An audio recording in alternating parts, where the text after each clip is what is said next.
3 minutes, it's like a 7-inch single. It's like a perfect time. You're given a 7-inch single to actually be a moment in time, which for me is a real reference. I really like this, that time frame, that's things sitting. Well, I quite quickly noticed the clock ticking. And I thought, God, is that a single second? That's really long. I thought about how many of those I had to stand there for. But I counted them, and actually it went quicker than I expected, I suppose. Shorter than what I expected. As I got more comfortable within it, I felt like it was going to go on for longer, and then you turned it off. I suppose I felt like, because you were watching me, I felt like I should move, but then why? I suppose I was battling with myself, thinking, well, why should I move just because I'm being watched?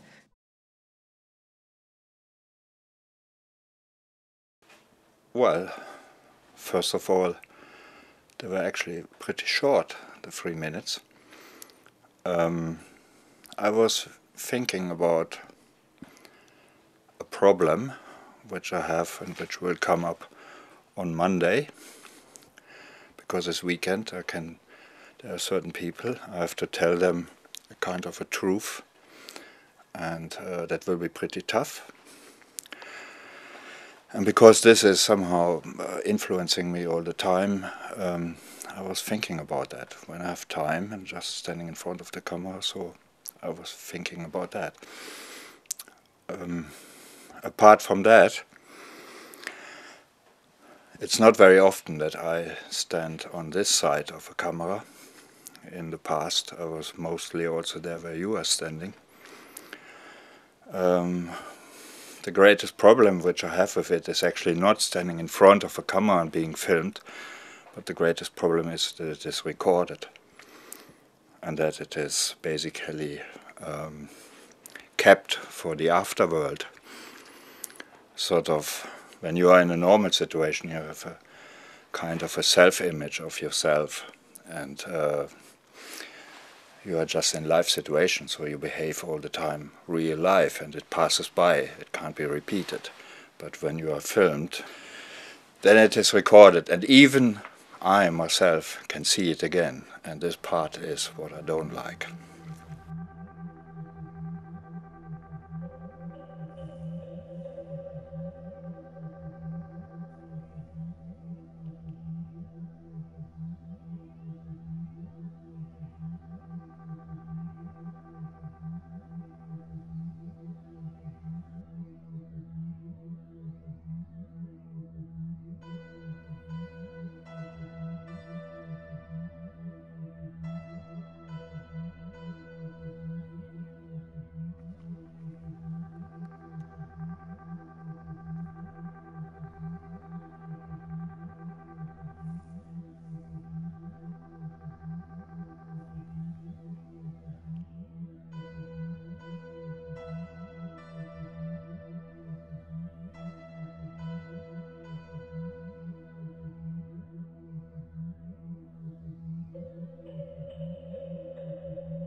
I found it really hard not to communicate, as there were two live people there and wanting to connect. It was nice to have you two there, but it was very uncomfortable to have you two there at the same time. Because if I was on my own, then I would have maybe done something very different, or done it differently.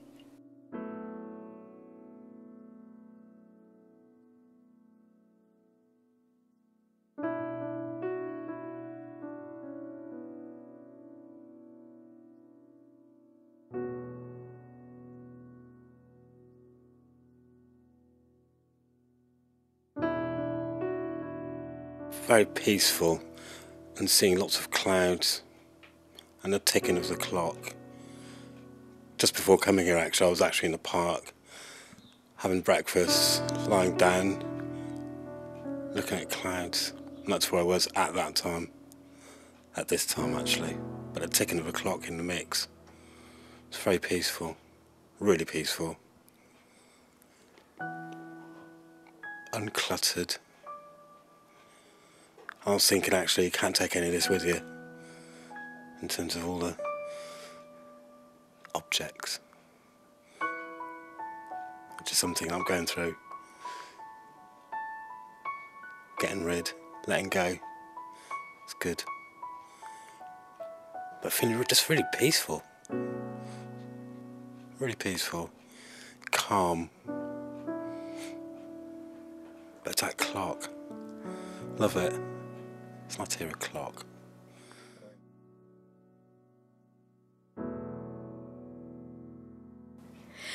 I had a facial paralysis nearly 20 years ago, 19 years ago. So I never look like me anymore. I don't know how much any of us really control our faces because we rarely see our own faces. But for me, I can make myself look the way I'm happy looking in a mirror because I know how to make that face when I'm looking in a mirror. But without the mirror, I can't. I don't have that level of control that I perhaps used to have.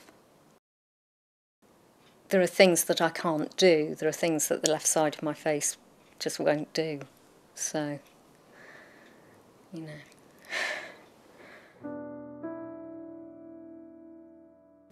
I suppose going back to that thing of why do you dress the way you dress, why do you do the things you do on your outer appearance, that's always going to be judged.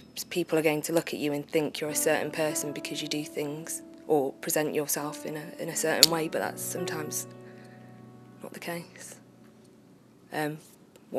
What it is you're doing is maybe trying to understand why we do those things on the outside and getting an understanding of it from the inside.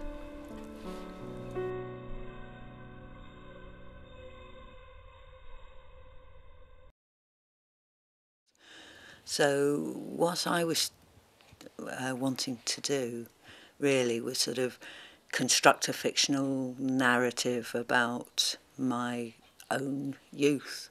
I found Susan on the internet, and partly because she's 1970s and she's got my figure and everything, she seemed like the perfect model, and indeed she's just been great for the project that I was seeking to do. And there was another thing, which was that it also reminded me of life modelling, which I did when I was my mid-20s student. And I think there's an interesting power play of being in the position of the model that I think people often don't recognise and don't realise. But actually I found it a very powerful position being a life model. I don't know why. And what I found was that I had far less to hide in terms of my body than the art students had to hide in terms of their work. That was far more personal, far more intimate.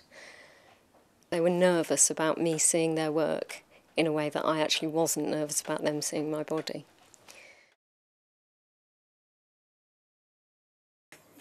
I just don't have the affinity with people which makes a good portrait photographer.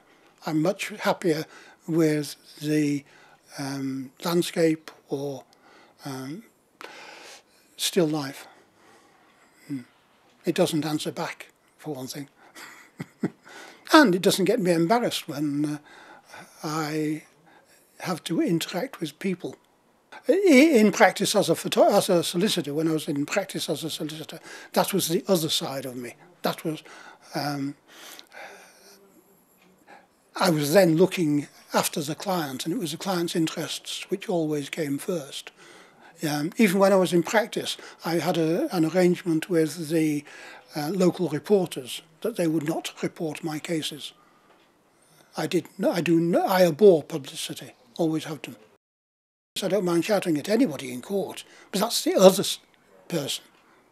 That's not me, that's somebody looking after somebody else.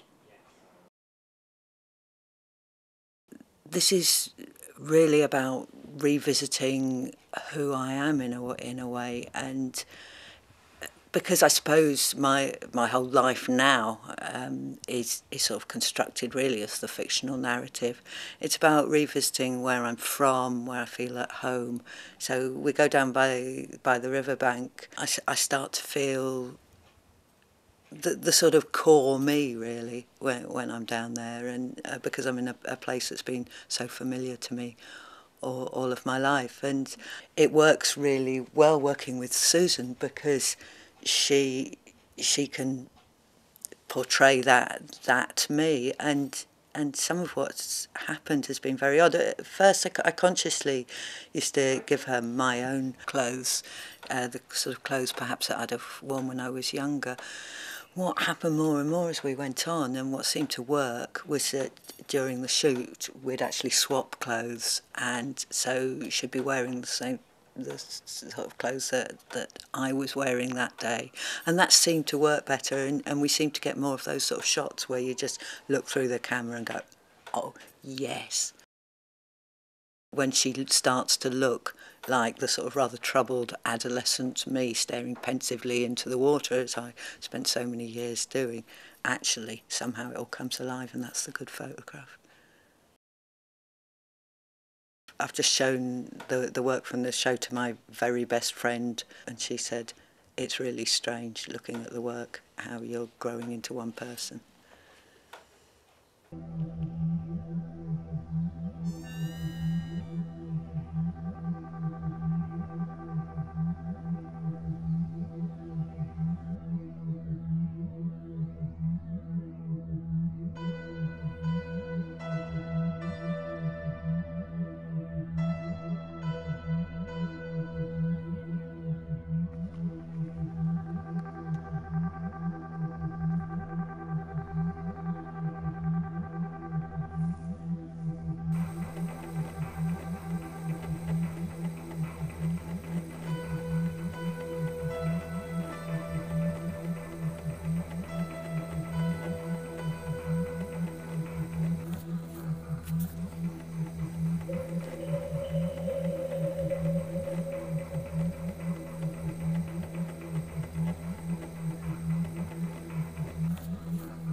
You ask yourself quite a lot, is it okay to stare at the floor?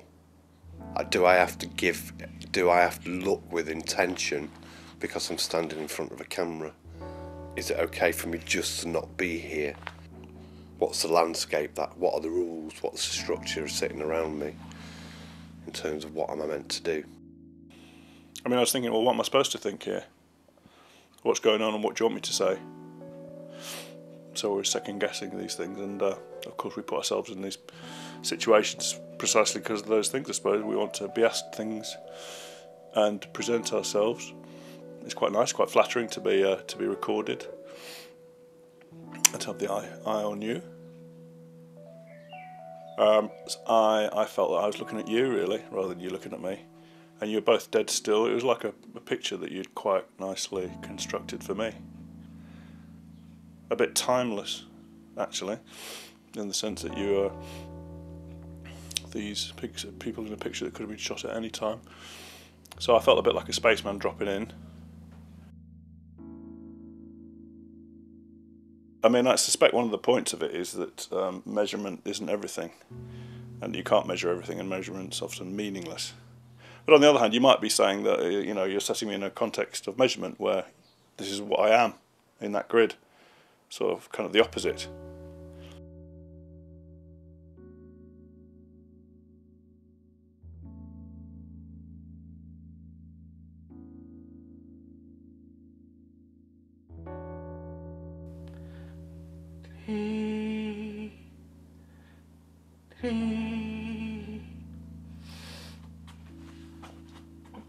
Ένα, δύο,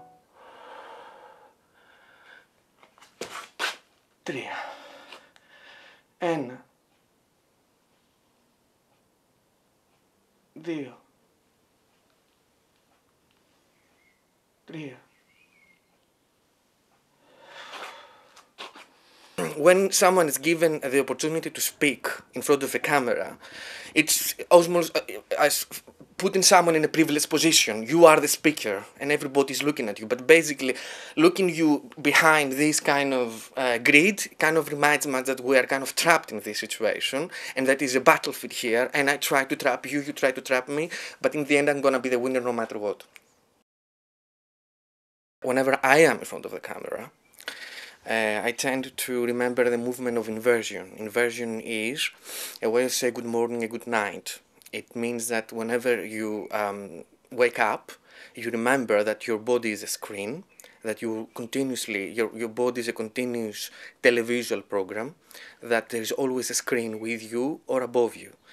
And a good way of reminding yourself that you are always observed by someone, either someone who is watching you from below or someone watching you from above, is to never forget that you can always change the angle, be yourself a weird, bizarre, crazy and manic camera. So what I did before is to make myself a camera for you and give you 3 minutes, repeating 1, 2, 3 in Greek, as if I give you 3 minutes. I was observing you with my own camera.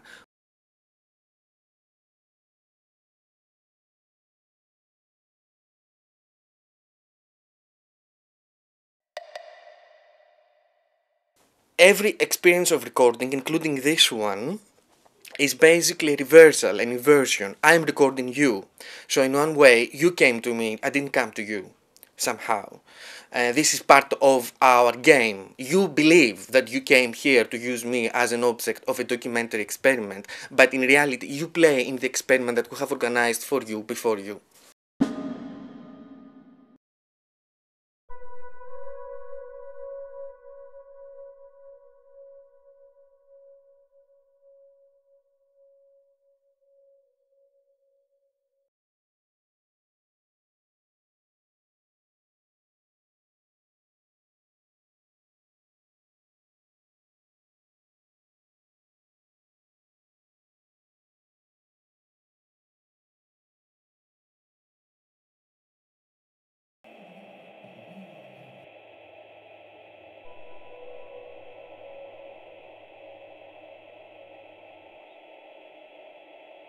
I've always had my eye on a horse head, and I've always been interested in horses and sport and gambling. I feel really nervous, I feel quite intimidated. I could feel my body twitching. It's kind of claustrophobic, and it's the idea that I'm going to do something really wrong. It must be some kind of psychological trauma I've suffered as a kid or something, being watched and scrutinised. There's a photo of me on the beach in Seaburn, where I'm alone on the beach, and I think I'm 3 years old, and I always used to get freaked out thinking, oh, they've left me on the beach alone to take this photo, and I didn't consider the fact that there must have been somebody there to actually take the photo. In a way, you're just kind of an anonymous figure in space. Every movement that you're doing is being picked up by the camera. I take photos of people on trains when I commute to and from work, and I call it train spotting. And for me, it's about capturing moments without those people realising, and then creating a story that doesn't start with words but instead starts with image. I suppose there's that whole sense of voyeurism, kind of looking on without them realising. Everyone's kind of very stationary and keeps themselves to themselves. What's going on in their own imaginations and their own heads is very contrasting to the environment that they're in, and I've just become addicted to it. And I love commuting now because of it. And then I thought about standing at a bus stop, which is what actually made me smile quite a lot. It was like that idea of what do you do at a bus stop for 3 minutes? And that actually kept me amused, so I reckon for half the amount of time.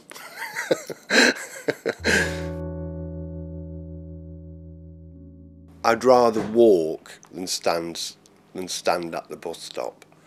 Definitely. I would rather be on the move.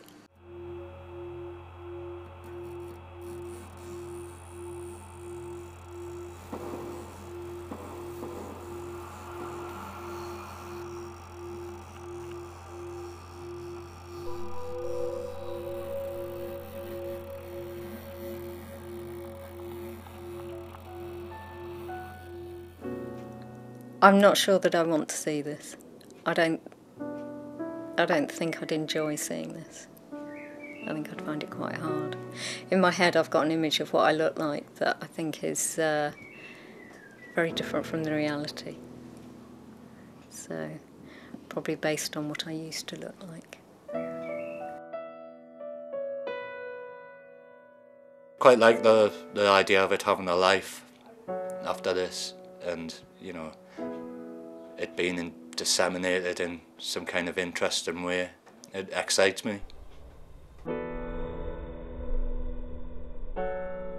I guess if an audience see this, they would either associate into it and imagine what it would be like for them to be there and going, oh, glad I'm not doing it, or I wish I'd done it. I wish I'd been part of something that's been recorded, a little experiment. Or they may wonder what went through the person's mind. Either people will project onto the person they see, or the person who's recording, wondering what they're looking for.